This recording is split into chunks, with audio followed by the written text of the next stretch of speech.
So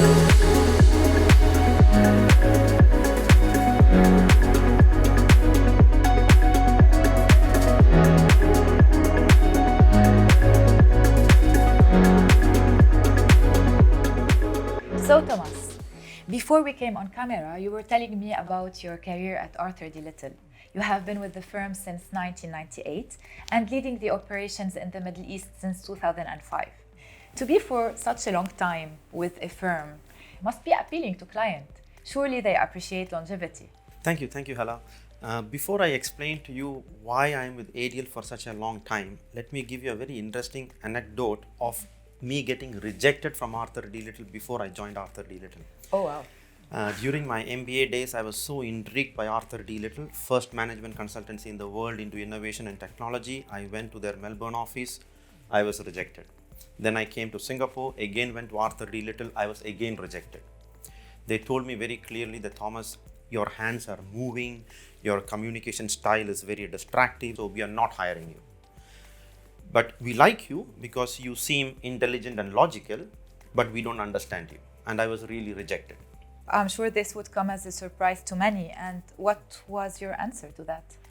So I asked a very simple question again, applying my logical mind, saying that you just said that I am logical and I am intelligent, but how can you conclude that if you don't understand what I'm saying? And you just said that you don't understand, right? So by then they decided, okay, they gave me an offer. I had a very, very tough probation period for around 3 months. And during the probation period, all I had to do is to ensure that people understand what I'm saying. And then I got an ADL and I then remained for 22 years now. Longevity, it's not something very normal these days, but 22 years running.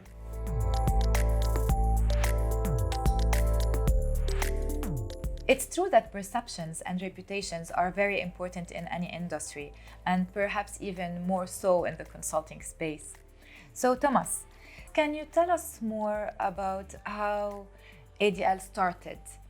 Like the story of ADL from the very beginning. I don't think many people are aware that Arthur D. Little is the first consulting firm in this world. It started in 1886. It was started out of an MIT campus by an MIT professor, Arthur Dehon Little. We did some amazing projects in the very early days of Arthur D. Little. In 1911, we set up the whole research and development lab for General Motors in their premises. Arthur D. Little had 80 consultants supporting NASA for the first landing in the moon in 1969. Oh, wow. Coming to the Middle East, we started in the Middle East in 1950s. We had offices in Jeddah and Riyadh in 1950s. People may not know that we actually helped set up OPEC. Arthur D. Little developed the whole regulatory framework for the telecom sector in 1950s. We did the whole aviation sector development, the Ministry of Industry. All of that was done by Arthur D. Little in 1950s and 1960s.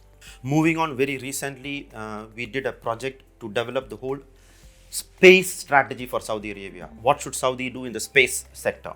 We did the whole innovation strategy for the whole country. The public-private partnership regulatory framework that is just updated, was completely done by Arthur D. Little, right? So we are known to have very challenging, creative, innovative solutions, at the same time remaining very, very pragmatic and implementable recommendations. ADL is known for that, for people who work with us. Yeah.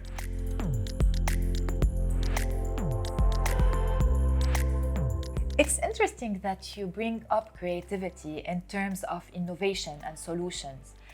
When you speak about those things and how you approach them, what is the key competitive advantage for ADL?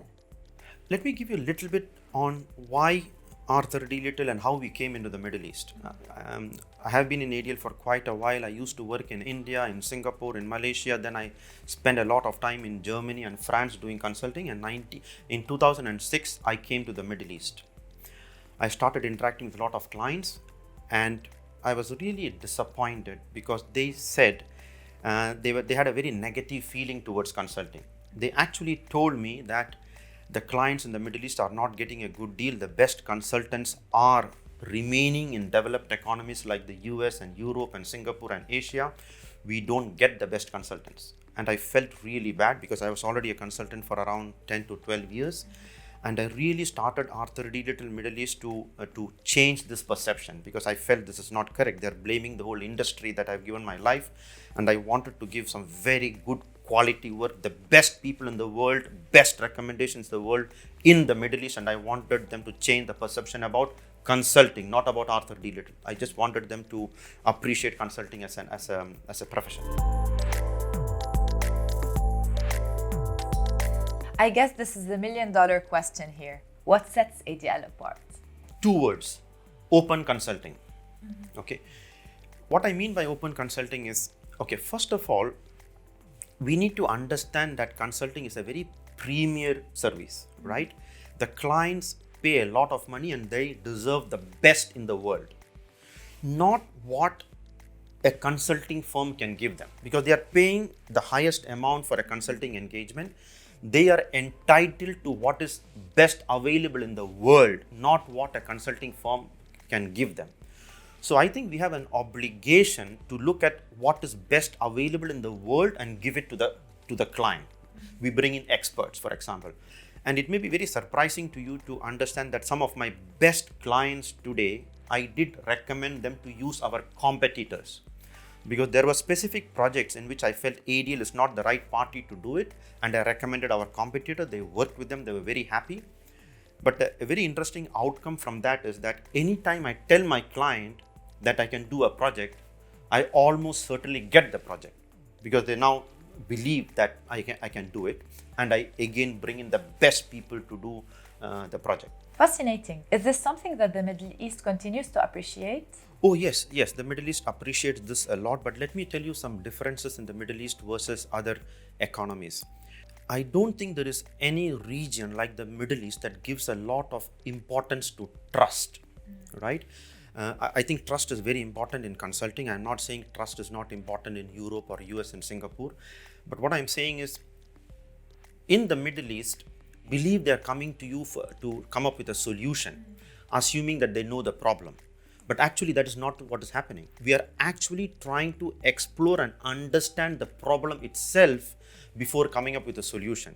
And it is very important for the client to trust you as an advisor, for them to get very deep into the problems they are facing and agree on the problem before you get into a solution. But at the same time, when you work in Germany or in Singapore, the clients come with you with a problem. It's a little bit on a transactional relationship, right? I tell you a problem, please solve it for me. In the Middle East, it is trust-based. You're trying to explore the problem, and hence what I talked about, bringing experts, open consultants from the market to understand the problem, resolve the problem, give a very, very independent, objective answer to the client. This is very, very important in the Middle East, right? And we don't try to give solutions that the clients may be looking at. We may give very controversial answers, objective answers, and again, having external experts with you will make it very credible when you're giving tough answers to the clients, and trust really helps in such a situation.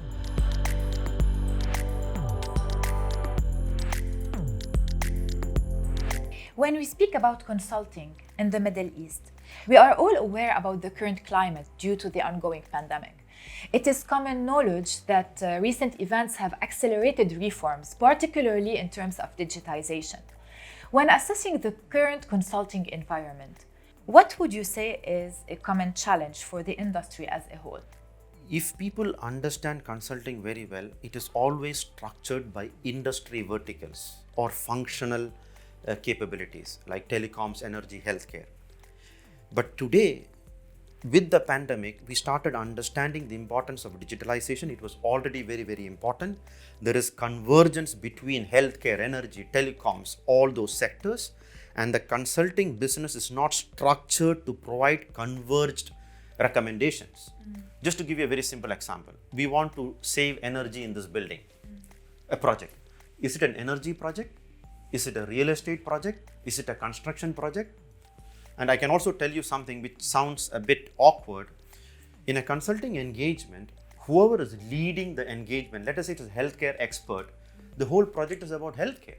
Like when you do an economic city development project, healthcare expertise comes in, he's trying to take care of the well-being of the people in the city. If it is somebody with a transportation experience, he will try to look at the economic city and let us have the best autonomous transportation in the new economic city, right? So it is very important to bring in all various expertises across industries and across functions to provide complete solutions to clients, especially in the digitalization era. And I don't think consulting firms are structured that way. The level one structuring is by industry verticals. It is not converged offerings. And just to give you one more very quick input is, over the last 1 year, we have done consulting in almost every single sector. And I can tell you, if you implement converged strategy, you can save around 30 to 40% of the capex. It can be real estate, it can be hospital, it can be restaurants, it can be a transportation company. 30 to 40% of the investments can be reduced or saved. And you cannot come up with these outcomes or recommendations unless you have a converged expertise developing the recommendations for the client. So with this philosophy in mind and a clear vision led by ADL 4.0, where does ADL rank in terms of size and stature in comparison to others in the region? ADL is still a very small firm in the Middle East. I think our main competitors are at least 3 to 4 times the size of Arthur D. Little. For us, it is very, very important to maintain the quality, recommendations, the value system we have. And I was a bit worried in the beginning to grow very quickly because we may compromise our fundamentals and values that we want to hold very tight.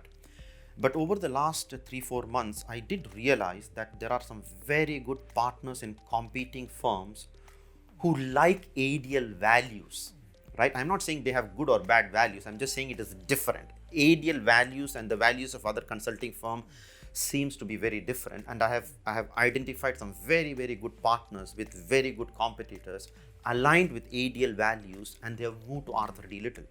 So I have now found out a mechanism by which you can bring in people from competing consulting firms, extremely successful people, but maintaining the value system that we have. And now we are growing. We have tripled in the last 3 to 4 years, and we will again triple in the next 2 to 3 years. And our clients are asking for more of Arthur D. Little. They said, we love ADL, but we know you are small. They wanted us to be bigger. And I'm actually going in that track. So we are small, we will be big very quick, maintaining the culture and the values.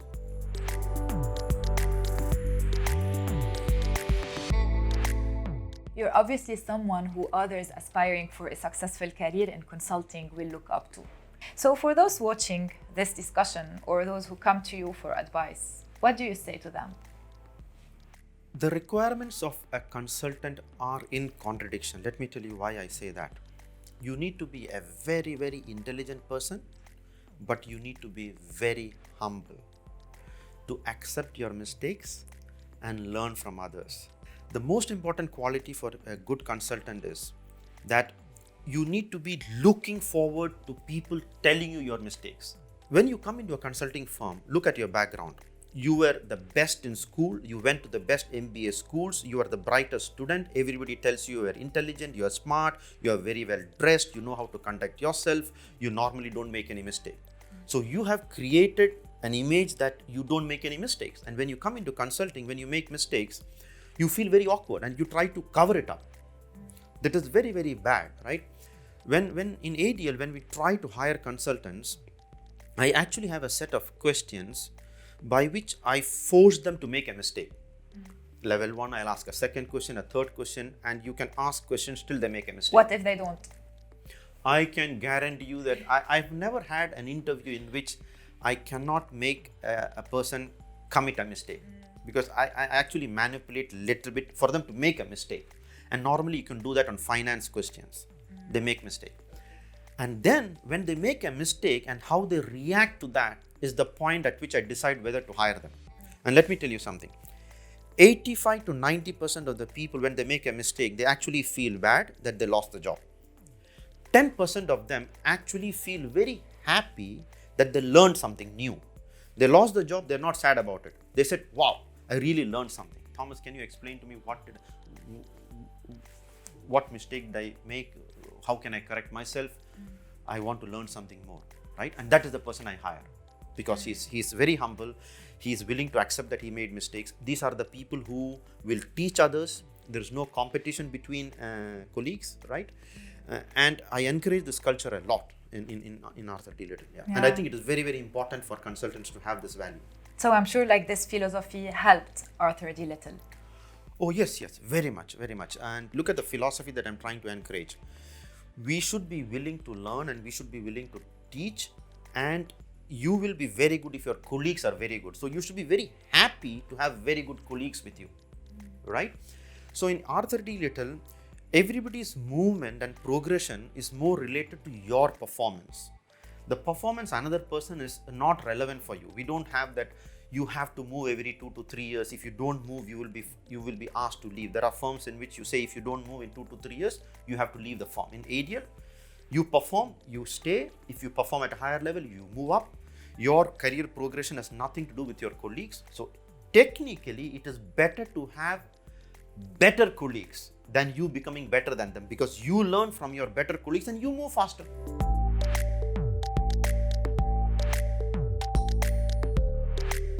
You mentioned team spirit, and this is something that is very important. With any team, leadership and direction are important. So in your opinion, Thomas, what makes a good leader? Again, I will give you a very simple answer. Maybe it is a normal to everybody, or sometimes people may not accept this. A very good leader is a person who starts by assuming that he doesn't know anything.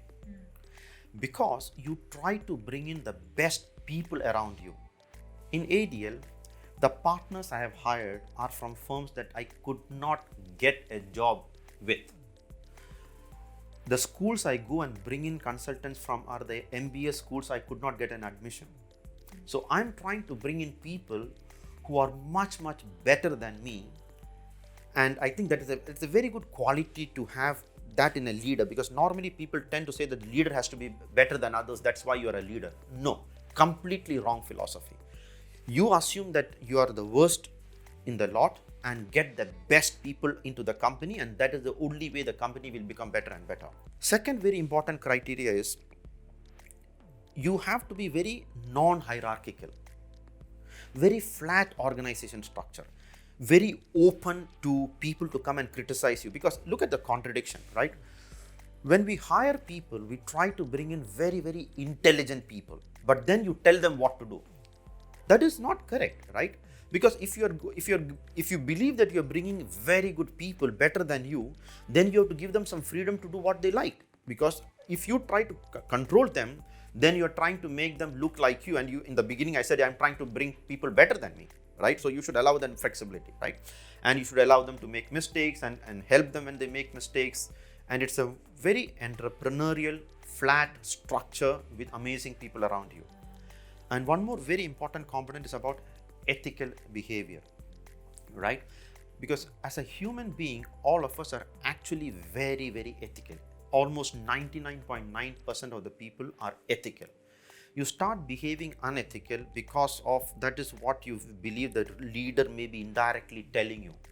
Thomas, you may have to give a recommendation like this because the client is asking for this, and you believe that you will lose business, and losing business, the leader doesn't like it, and I start becoming a yield to that. No.